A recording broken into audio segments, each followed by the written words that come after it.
The great mosques stand white and silent in the sun, their domes boiling in the heat and turning to bubbling liquid stone.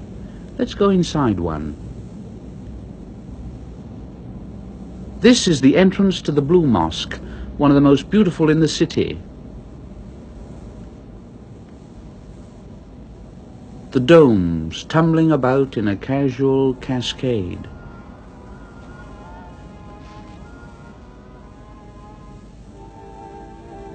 The courtyard, serene and quiet.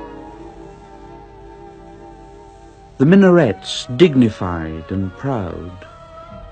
But before you can go in, you must put on a pair of overshoes, or take your own off, but that could be embarrassing.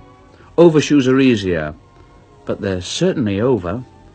Mine are about 7 sizes over.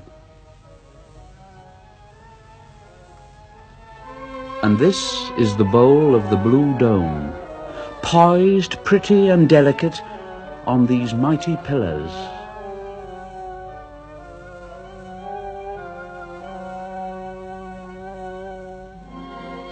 The whole place is a beautiful fusion of blue. Pale blue, sky blue, sea blue, turquoise blue. Soft, soothing, cool blue. And the great open floor is heavily laid with Turkish carpets. Wonderful old carpets whose weavers have been dead for 300 years. But the carpets completely deaden any cathedral echo. It's a most comforting and sympathetic atmosphere. And look at this iron spider candelabra. It fumbles its oriental way all over the mosque.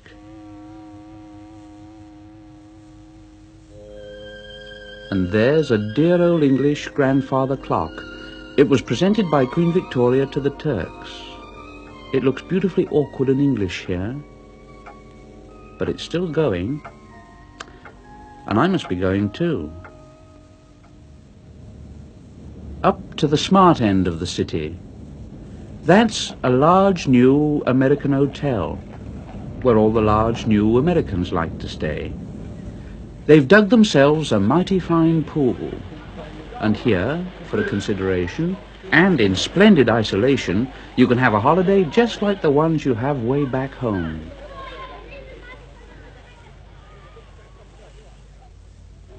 But the great place for a picnic is on one of the Prince's Islands in the Sea of Marmara, an hour-and-a-half steamer ride from Istanbul. This is where the Istanbulers like to come to relax. This is where the trees are just right for hammocks, and hammocks are just right. When Turks go on a picnic, they really go on a picnic. The stuff they don't want, they sling away, and the stuff they want, they hang in the trees. There's Kemal, Abdul and the boys having their photographs taken. That's it. Thank you. Thank you. Never mind. But everyone enjoys themselves the way they like best. Half the picnickers squander their time away tearing about after a ball. And the other half fritter it away in sleeping and swinging.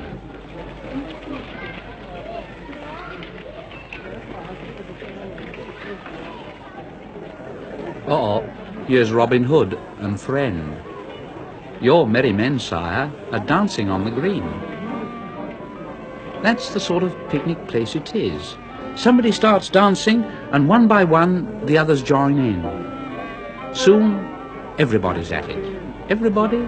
No, dear, you're not old enough. But they like it up here in the trees. Well, the beaches are very small, and there's hardly any sand on the island. Bathing's not all that easy, and so they stay under the trees.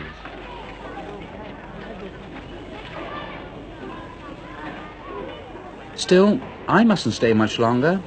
I must get a coach and two back to the steamer. It's the only way to get about, unless you walk. But not many seem to walk. Oh yes, here's a few. Woo! I still haven't bought any presents yet. I must try the bazaar before I go. And here we are. Now let's see. What's he buying? Handkerchiefs. That's a bit ordinary, isn't it? No, let's move on. This bazaar is an extraordinary place. There are something like 4,000 shops huddled together under these old roofs. That's the trouble. There's too much to choose from. Look at it. I must try not to buy anything daft, like a brass coffee tray. Now don't be silly. You know you don't want it. Leave it. I know, but that's the trouble. You just get bemused in the bazaar. But the whole of Istanbul is like an enormous bazaar.